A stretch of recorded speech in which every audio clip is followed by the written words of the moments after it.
Hi, readers. Welcome to Novels with Nat. Since we're about halfway through the year so far, I wanted to talk about my top five favorite and my five least favorite books that I've read so far this year.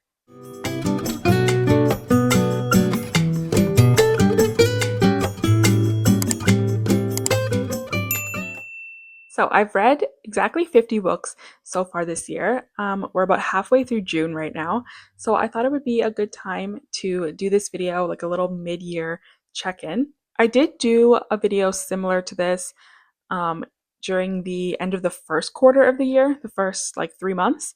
And surprisingly, my top five favorite books are pretty similar, if not the exact same. I don't think I found any new favorites in the last 3 months, which is kind of sad, but the ones that I found in the beginning of the year have definitely held true as my favorites. So I'm not going to spend too much time on them, but I do want to go through my bottom five and then my top five. And I also have some honorable mentions of books that I really enjoyed as well.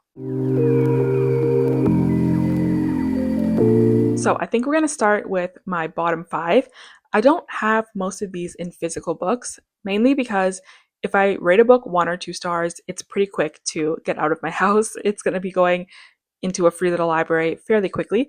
So I don't have many of them in physical copies. I do have one though. So one of my worst books of the year was this one, Fierce Kingdom. I ended up picking this one up from a library sale for like 50 cents. The cover I thought was really cool, so a bit of a shallow purchase, but also the premise did sound interesting. It was about, I believe, like a mother and a son who are at the zoo, and then they get kind of locked in, and there's like I honestly, it's kind of fuzzy. I don't even remember, but it was like I'm not sure if there was like a shooter in the zoo or something like that. And it's just a survival story of this mother and son. I hate when survival stories are marketed as thrillers. There needs to be some sort of like twist or something that's keeping you guessing or on your toes. Like just a straight up survival story is like an, I don't know, just to me doesn't read like a thriller. So I didn't really like this one. I gave it 2 stars. So another 2 star book that I had was The Tennant by Freida McFadden. I typically read her books as they come out, and I was really disappointed in this one. I don't typically love her books. I mean, they're just quick, fast paced popcorn thrillers that you can sort of use as like palate cleansers, but there have been some that I've enjoyed. This one was definitely one of my least favorites that I've ever read from her. It was so pointless. I just felt like the twist was so obvious. It was just like clear as day, and I was expecting there to be like another twist on top of that, but that was it. So I definitely did not like this one. Don't recommend it. Um, that one I gave 2 stars. Another 2 star book I had was The Therapist by B.A. Paris. I'm not sure that this book is necessarily a bad book. I just think that personally, I just don't enjoy B.A. Paris's writing. It's just not for me. I just find it kind of boring and drags on. Um, yeah, it was 2 stars. It was fine. Okay, now we're into 1 star territory. Now um, I'm not one that's quick to give 1 stars. I typically at the end of the year will have one, two, maybe three 1 star books. Um, it has to be really bad to get a 1 star book for me. And also because most of the time, if I feel like a book is going to be a 1 star book, I will end up DNFing it before I even finish it. So I don't actually have a rating for it. But these two I did end up finishing and giving 1 star. These are my two worst books so far of the year. The first one is a fairly popular book, so I was surprised that I hated it so much, and it was The Wives by Taryn Fisher. This one was just awful. Like, honestly, I don't remember anything of the plot. I just remember it being so, like, pointless and ridiculous. And I just had zero interest in the characters or what was going on. I've read two Taryn Fisher books so far, An Honest Lie, which I gave 2 stars, and The Wives, which I gave 1 star. So I think Taryn Fisher is just not an author for me, but I definitely hated this book. It was so bad. Okay, and then the other 1 star book I had was The Favor. This was a thriller that I picked up from Dollar Tree for like $1.50. I was like, okay, it's worth a shot. It's super cheap. The premise sounded interesting. But again, this is a book that is marketed as a thriller, but it's definitely not a thriller. It's just a story of these two women and how their lives are connected and similar. So it definitely is not what it is marketed as. Um, I also just don't think it was a very good book in general, even if it wasn't marketed as a thriller. It just had absolutely no character development. The story went absolutely nowhere. I should have DNF'd this one. I knew from the beginning I was gonna hate it, and I just pushed through, especially because it was a pretty short book. But yeah, 1 star. It was horrible. Okay, so now that we've gotten my 5 least favorite books out of the way, no need to talk about them anymore. Let's move on to my 5 best books of the year. Now, all of these books I gave 5 stars. However, I've definitely had a lot more 5 stars this year than just these 5 books. But these are my like absolute favorites. I'll also at the end go through some more 5 star books that I've had that are like honorable mentions, but these ones are definitely like a step above. So first up, we have Anxious People by Frederick Bachman. This one I just absolutely fell in love with the story and the characters. It was just such a good book. I was a bit disappointed, to be honest, because I read this one and loved it earlier this year. It was so good. So then this was my first Frederick Bachman book. And then I picked up A Man Called Uwe, and I really didn't like it. I gave that one like 2.5 or 3 stars. This one definitely 5 stars. So I am wanting to read another Frederick Bachman. I'm thinking I'm going to try Beartown. But as far as Anxious People, it was just such a unique and odd story, but it just worked in the weirdest way, and the writing was so good. Definitely in my top 5. Okay, in this book, I was definitely late to the party on. I hadn't read it up until earlier this year, and that is The Seven Husbands of Evelyn Hugo. This book, again, such strong character development. I loved Evelyn as a character. She was so fun to like be in her mind and reading about her life and her story. This was my first Taylor Jenkins Reid book, and I definitely am going to try to read a lot more of her books. I'm excited for Atmosphere, her other book that's coming out later this year. That one should be really good. But yeah, this one was definitely like a 6 star read if you want to call it that. Okay, next up we have the only thriller that made it onto my top 5 list, which is interesting because I do read a lot of thrillers. And this one is The One by John Mars. This is like a sci fi thriller, speculative fiction type of story.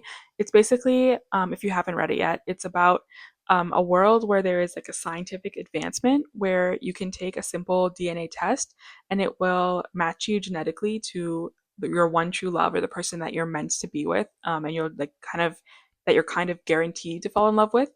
And you're following 5 different couples as they sort of navigate this knowledge that they have. Definitely loved it. It was all 5 storylines I was interested by. Um, Sometimes when there's like multiple POVs, as they flip POVs, if it's like one of the storylines you're not invested in, it kind of can drag when you get to those chapters. But this one, I enjoyed every single perspective. Such a good book. The Netflix adaptation wasn't great. I don't think it did it justice. So definitely read the book if you haven't yet. So, kind of similar to The One, I have another speculative fiction sci fi book, and that one is The Measure. This book really surprised me. I ended up reading it because I saw Gabby Reads read it and absolutely love it. So, I wanted to pick it up, and I'm so glad that I did.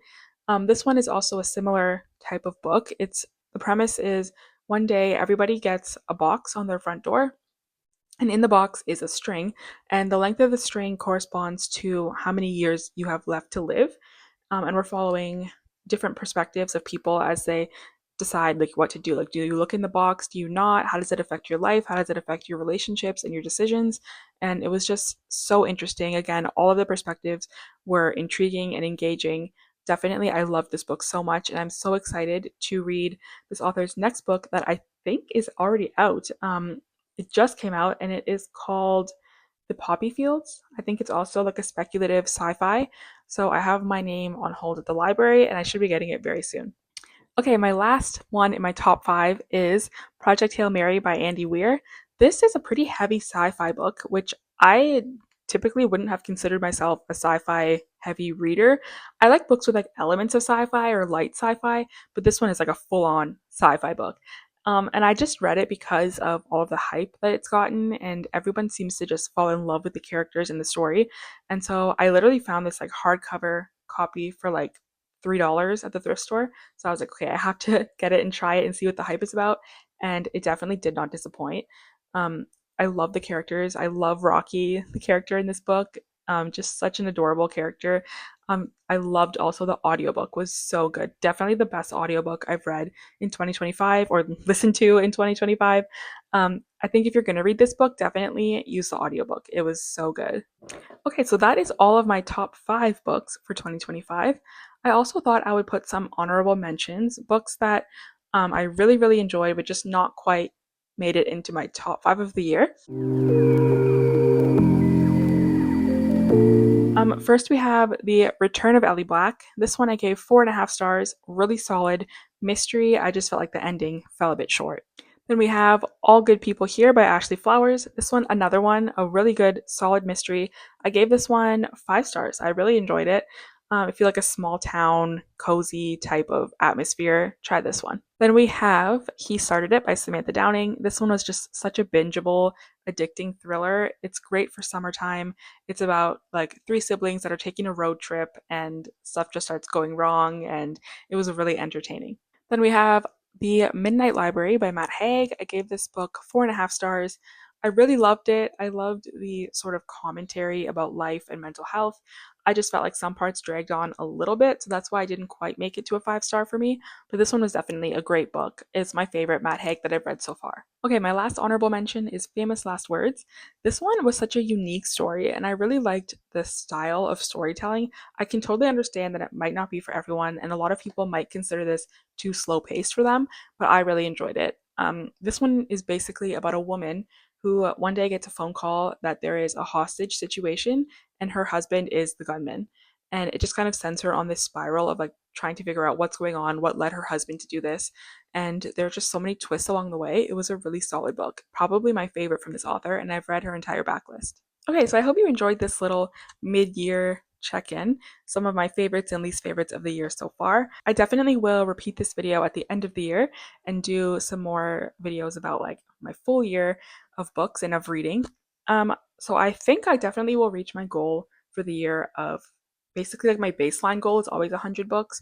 Um, if I can get past that, that's great, but I always try to get at least 100. So I think I'm definitely on track to reach that. I'm really excited for summer reading. I have a lot of new releases that I'm super excited about. We have Riley Sager's new book, S.A. Cosby's new book. There are just so many good books coming out in June and July.